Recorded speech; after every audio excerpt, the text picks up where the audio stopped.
Selamat sore Pak Sugeng, Pak Anton. Selamat sore, Mbak Cindy. Selamat sore, Selamat Mbak sore, baik. Cindy. Saya akan ke Assalamualaikum warahmatullahi wabarakatuh. Waalaikumsalam warahmatullahi wabarakatuh. Pak Anton, kita akan membahas hasil dari survei SMRC soal penegakan hukum di 2 tahun pemerintahan Joko Widodo Ma'ruf Amin. Penilaiannya adalah hanya 3% yang menilai sangat baik, 41% menilai baik, tapi ada 21 sekian persen yang menyatakan penegakan hukum tidak berlangsung dengan baik atau buruk. Tanggapan Anda sebagai mantan Kapolda dan juga anggota Polri, Pak Anton? Ya, memang tugas Polri itu pelayan, pelindung, pengayom, dan juga penegak hukum. Ya. Nah, ketika penegakan hukum ini pun juga ini harus digabungkan antara penegakan hukum dengan pelayanan. Ya. Indikator dalam penegakan hukum itu adalah adanya satu kepastian hukum. Sehingga di sini saya apresiasi terhadap hasil survei itu. Di sini memang Polri perlu segera introspeksi diri. Karena mungkin saat ini bukan menyalahkan situasi dan kondisi. Dengan kondisi COVID-19 ini, kinerja seluruh institusi termasuk Polri itu lebih banyak terserap kepada masalah-masalah penanganan COVID. Baik. Sehingga penanganan masalah penegakan hukum mungkin sedikit terabaikan. Nah, sekarang justru jangan sampai tugas lain-lain selesai, tetapi tugas pokok tidak selesai. Karena tugas penegakan hukum ini merupakan tugas pokok Polri. Justru salah satu indikator keberhasilan Polri, baik di Indonesia maupun di dunia internasional, salah satunya adalah penegakan hukum. Baik. Karena penegakan hukum ini sangat berhubungan erat dengan rasa keadilan masyarakat. Baik, Pak Anton. Nah, ya. Maaf saya potong Pak Anton karena saya tertarik dengan tadi pernyataan Pak Anton. Polri harus introspeksi. Introspeksi itu artinya apakah tugas utama untuk penegakan hukum terabaikan karena sedang konsentrasi juga membantu pemerintah menangani COVID-19, atau introspeksi harus dilakukan karena penegakan hukumnya terkendala atau kurang baik dinilai oleh masyarakat penanganannya? Ya, mungkin jangan terjebak dengan situasi saat ini.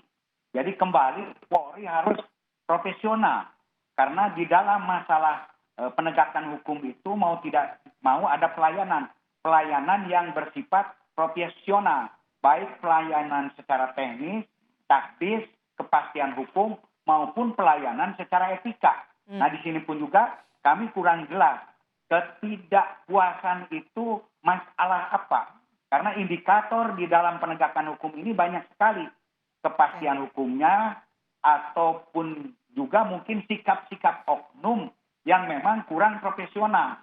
Misalkan mau melaporkan tidak diterima atau laporan dilambat-lambatkan. Jadi di sini harus lebih tajam. Dengan demikian seandainya istilahnya itu yang menjadi masalah ini tajam, Polri bisa segera memperbaiki diri. Harus di mana diperbaiki di masalah penegakan hukumnya tersebut. Baik, 21,4% hasil survei SMRC menilai penegakan hukum buruk. Pak Sugeng, mana yang harus diperbaiki oleh Polri? Baik, terima kasih Mbak Cindy. Survei Juni-Juli ya oleh indikator survei Burhan Muhtadi, tingkat kepuasannya 62%. Oleh Lemkapi 66%, ya.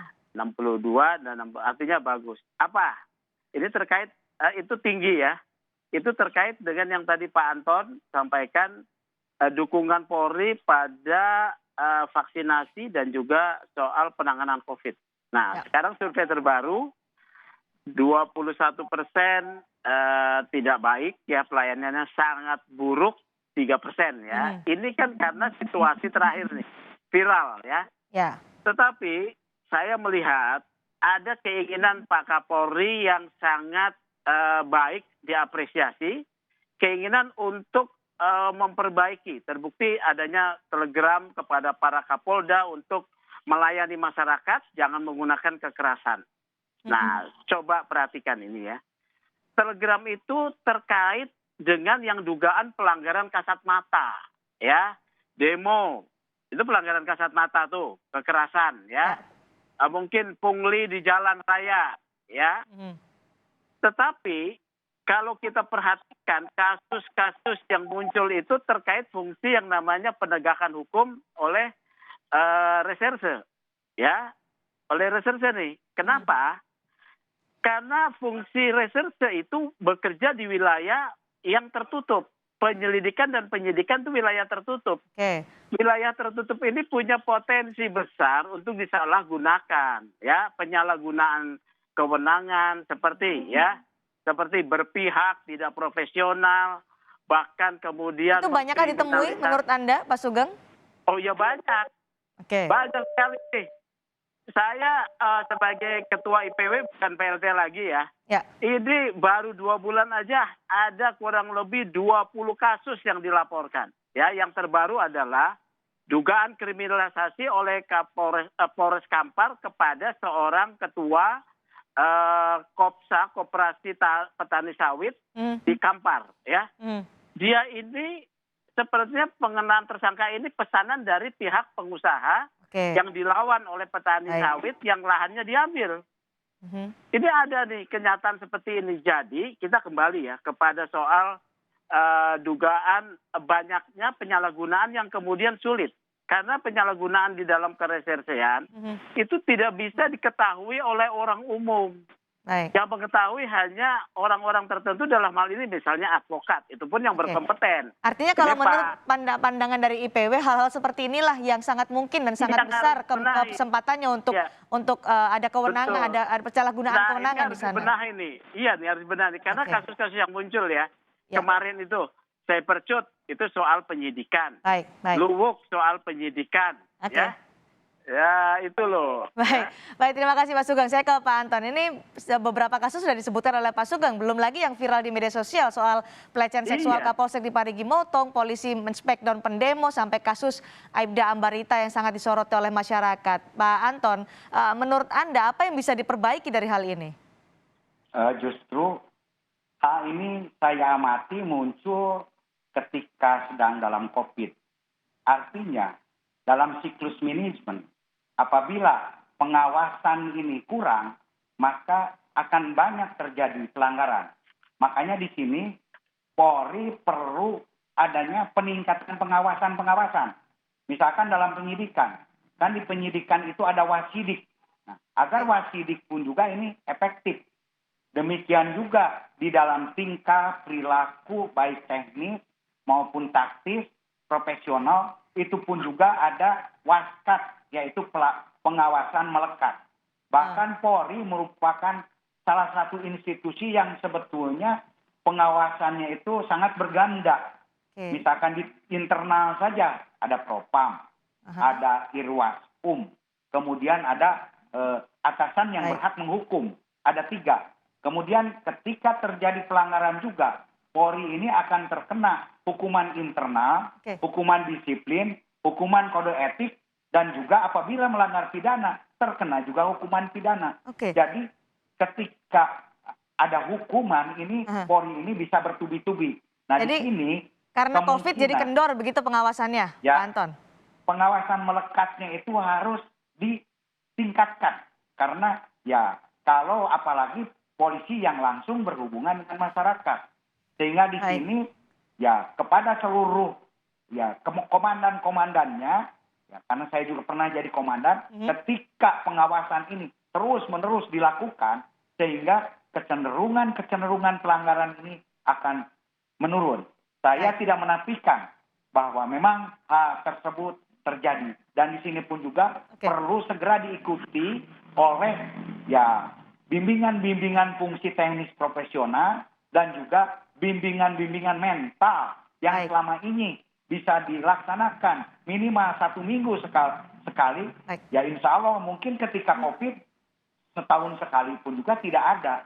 Sehingga di sini terlihat sekali penurunannya terutama institusi Polri yang mungkin saja institusi yang lain baik. pun juga demikian. Pak Sugeng, Anda melihat ini ada hubungannya dengan COVID, akhirnya penurunan pengawasan kepada anggota Polri, hingga terjadilah kesalahan-kesalahan itu. Saya dua hal ya. Pertama, Pak Kapolri memang begitu responsif. Pak Kapolri begitu responsif dalam hal pengaduan pelanggaran yang kasat mata. Ya, tadi saya katakan sampai keluar TR. Sekali lagi, saya ini advokat yang sudah 30 tahun ya.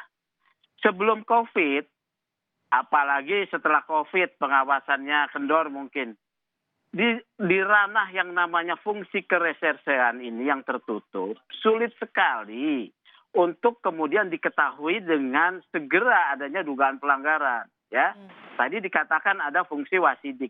Iya, ini wasidik lambat penanganannya. Ya, tadi saya mendengar dari Pak Ito bahwa dalam fungsi wasidik itu ada beberapa kesatuan yang ada, hukum, propam, irwasum, kemudian reserse kesatuan lain ya. Tapi ini lambat nih, dan ini ada di bawah reserse Kabareskrim ya. Nah, Kabareskrim yang saya lihat yang sangat cepat responnya itu justru propam, bahkan dengan propam presisi ya. Mau kita masyarakat menghendaki ini wasidik ini bisa lebih cepat, apakah dia diberikan institusionalisasi setara dengan propam atau tidak, saya itu diserahkan kepada pimpinan ya. Tetapi penyalahgunaan itu di situ sulit dideteksi, dan itu kekecewaan masyarakat paling besar. Di sini nasib orang hidup dan mati, hitam dan putih ditentukan oleh proses yang namanya penegakan hukum ini. Itu. Baik. Apakah kita hanya bisa menyalahkan kondisi COVID-19 hingga akhirnya pengawasan terhadap anggota Polri kendor, pengawasan internal dalam hal ini? Apakah juga memang harus ada yang dibenahi dari badan atau tubuh Polri? Kami akan bahas lepas jeda, tetap bersama kami di Kompas Petang.